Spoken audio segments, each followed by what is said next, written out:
किती वर्षानंतर आली मी गावाला. खूपच सुधारणा झालीये. खूपच म्हणजे बदललंय. बाहेर तर नाही जावं लागत ना वॉशरूमला?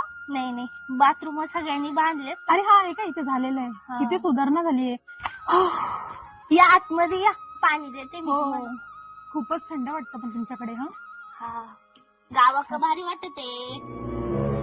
मुंबईला लय गरम होतंय.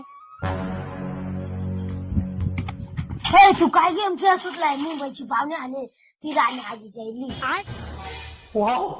या थांबा. चटई नाही नाही असू दे असू दे. इथेच बसते. नाही नाही असू दे असू दे. बसा नाही नाही नाही असू दे असू दे. वरतीच ठीक आहे.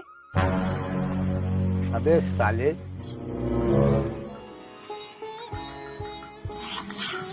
होय, कधी आली तू गावाला? आत्ताच आलीये गावाला. तू कसा आहेस? बरा आहेस ना? आईनं ना तुझ्यासाठी लाडू दिलेत, हे बघ. अय्या खरंच किती छान. भारी आहेत ना लाडू? आईला सांग खूप छान झालेत लाडू. येतो मी. हं? हो चालेल चालेल ये. काय रे तू परत आलास? ये चहा पी. आईने ना तुझ्यासाठी आंबे दिलेत ना, तेच घेऊन आलोय मी. हे आंबे. अरे वा. मुंबईला कुठे भेटतात असे आंबे खायला? गावालाच ती मज्जा. आईनं तुला डिंकाचे लाडू दिलेत. किती छान. थँक्यू दादा. मावशी आणि ते सगळे बरे आहेत ना घरी? म्हणत दादा. काय बावळट माणूस आहे. मूर्ख.